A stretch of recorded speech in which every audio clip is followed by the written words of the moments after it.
Welcome back to UKSG Red 2023.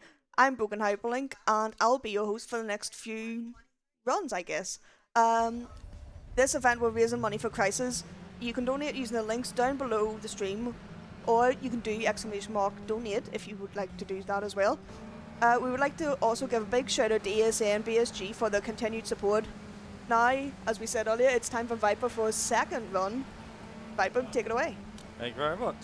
So welcome to Sega Rally 3. This was a arcade port, so obviously the Sega Rally series is obviously broken up into arcade ports. Usually you've got Sega Rally 1, 2, obviously this is the third one. This came out in about 2009, I believe, 08, 09, something around there. This had a home release by the name of Sega Rally Revo. However, thanks to arcade emulation, we're able to actually play it.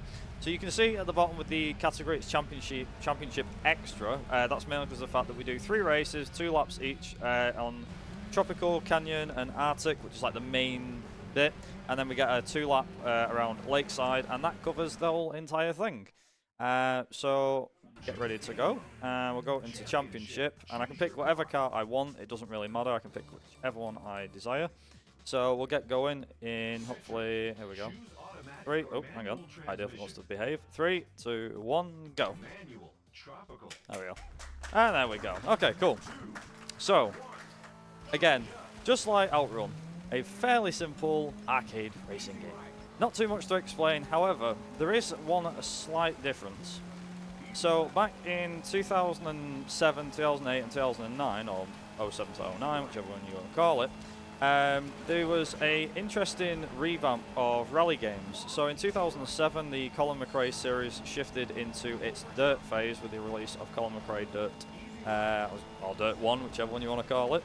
Sega Rally came back with its revamp on its own series, and we had a few other racing games in there for good measure.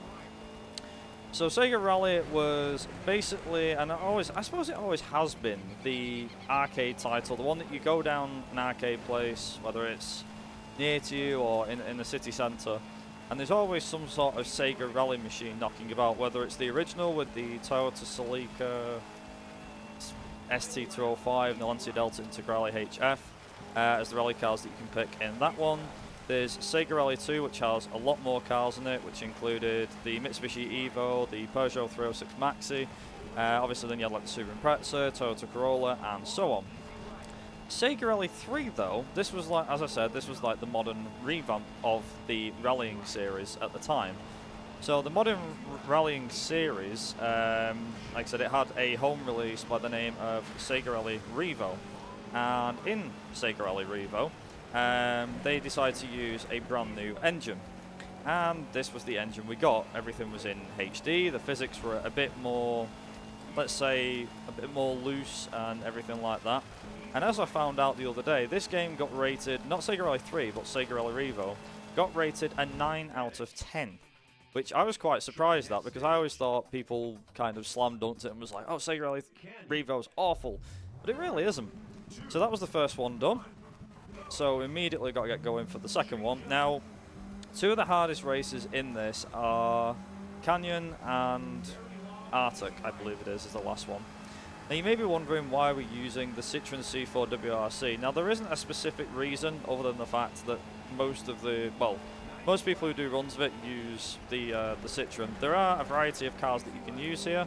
There is the 2008 Subaru Impreza WRX STI, the hatchback one. There's the Citroen C4 WRC, which is what we're using. You can see a Ford Focus RS WRC. There's a Suzuki SX4, I think, WRC. Now, funnily enough, the Mitsubishi Lancer Evo, which was the Subaru rival, I think I maybe mentioned this in a run or two before, didn't actually have a rally car in this game. Like, it wasn't a official rally car. Instead, what we got was the Mitsubishi Lancer Evolution Concept X, I think it was. It was basically an Evo 10. There was nothing else to it. But the thing is, in this game, supposedly the Concept X is actually quite good. In Sega Rally Revo, there's 3 classes. There's Premier, Modified and Masters, and Masters usually has like the old Celica, the Audi Quattro and things like that. Premier has the Concept X, which as you can see, there it is. in its official Mitsubishi Motors livery. Now you're probably wondering how the heck this actually works. What does it go off? It works off a checkpoint system. As you can see at the top, we have a bar that goes across. The arrows are basically where the checkpoint is, and also where the finish line is between lap 1 and lap 2, but obviously we're on lap 2 already, so there you go. Oh yeah, there's a Peugeot, I want to say 308, I don't know actually what the Peugeot is, I never remember. It's always a tricky one, maybe 307, I'm not sure. But I think it's like the 307 Super 2000 or something. The car's alright, I guess it's decent to an extent. But yeah, for the most part though, like I said, there's not really too much to explain with this game other than it's 3 tracks and we have a track at the end which is called Lakeside. Now, for those that played Sega Rally 1 back on the arcade machines, you may be familiar with Lakeside because Lakeside was that one particular track. Also, we didn't catch 5th, damn, but oh well. But Sega, the Lakeside track was always the one you got if you beat, I don't know if I'm right in saying, I say Arctic, it's Alpine. It's the one that you got if you beat the championship in 1st place. So I'm pretty sure a lot of people may not know of Lakeside, but if you do know of Lakeside, there was 2 different endings you could get for the original Sega Rally Championship. There was one where if you finished the championship and you won Lakeside, you got one ending, or if you actually just, if you finish Lakeside, not if you win it, then you obviously got one there. And then there was also another one which was if you beat the original 3 and just stopped, then it'd still give you some sort of ending and the credits would still roll. The way Sega Rally 3 works is again same ending. I believe Sega Rally 2 had something similar. So you'll see us go up against, in the Lakeside one, which is a different variation of the original one. So this is the other thing that this game has, which is actually quite good, is you have the championship, which is like the modern, this is all the tracks, these are all the modern versions of the original. When I say modern, they are like brand new tracks, they're not the same as the original. But there is actually a classic mode, which funnily enough I tested out just before this run.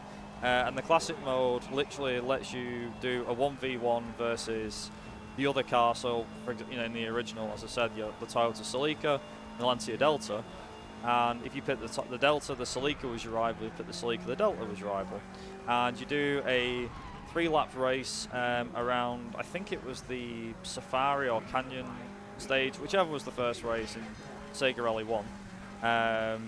And yeah, that's kind of about it in that regard, in terms of variety.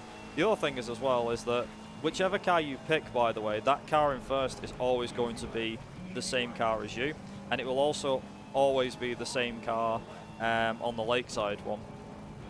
So yeah, we're coming up to the end of the first portion of the championship. So this is usually where time would stop for the championship run itself.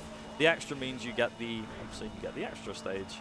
Also, this doesn't look like too bad of a time. This could be PB, maybe, if I get this right. And what was it? I think that was PB, actually. Maybe? Because we go off in-game time. I think it was PB. Yeah, so we usually go off in-game time for that one. So this is your Lakeside race. Now, Lakeside is tricky because the AI doesn't fight fair. As you'll see in a minute, the AI just loves to bomb it past you for no reason. Although, oh, there you go. He's finally doing it. Okay, it's fine. Yeah, the AI for some reason goes a bit crazy on this one. He's like, yeah, okay, you want to pass me? No, okay, yeah, pass me. Try and pass me. Like, yeah, okay, we will pass you then, mate. Nice. Actually, okay, he's actually putting up a good fight this time. Normally, it's a case of he always like gets ahead of you at the start and then that's it. But this guy's really not putting up much of a fight. Easy enough. But yeah, so like I said, this is a more modern version of Lakeside. It's not the original Lakeside. However, there is like a few things to mention. So in the Sega Rally Revo, so this is like the home version of Sega Rally 3 with way more content and more races and a variety of tracks and cars. You only encounter this, well, not this track, but you only encounter the Lakeside track right near the end of the Masters, I think it is. Funnily enough, I actually did a run of Sega Rally Revo last year, and I did like 100%, sped through the entire game, and it took something like a little over 6 hours, I think, to beat like the whole thing, beat every championship, win absolutely everything. And it was difficult in places, I'm not going to lie. But once you get used to the physics, again, the physics are not... The way Sega Rally is with physics as well, I should just probably mention this real quick, is that this is not supposed to be simulation. So you can, like in this case, I'm playing with a controller, you can do... you can play, if you want, you can play on a wheel, it really doesn't matter. But yeah, it's very arcade-ish physics. So like, for example, the car grips to the road like glue. And yeah, it's fairly straightforward. That's kind of about it. That's all there is to say. But yeah, so time will be coming up at the end of this stage. So probably in about another 30 seconds, I'd say, maybe, give or take. Something like that. So I'll wash the button. Bot the button, sorry. Get to the end.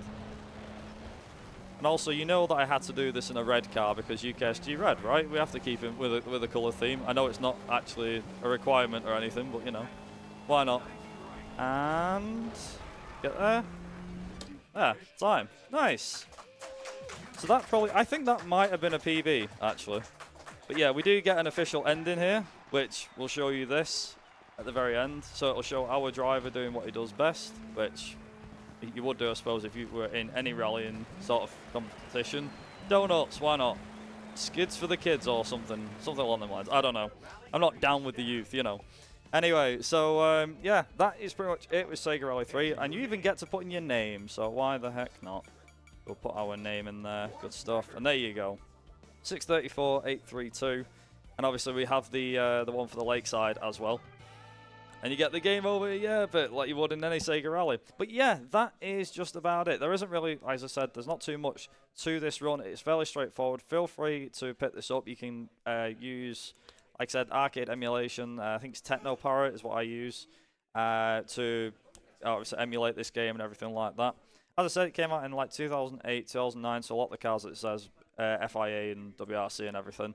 I've got a license with this. In the Sega Rally Revo, that's not really a thing, but yeah, I think that's kind of going to round it off completely from my side. I will be back tomorrow, however, with something that's the complete opposite of racing. It's Elmo, but that's tomorrow. But yeah, on that note, I'll hand it back to Linky. All yours. Thank you again for another great run, Viper. We are going to take a quick break as we set up for Christ Team Racing with Natty any % skipless, so we'll see you all in a few minutes.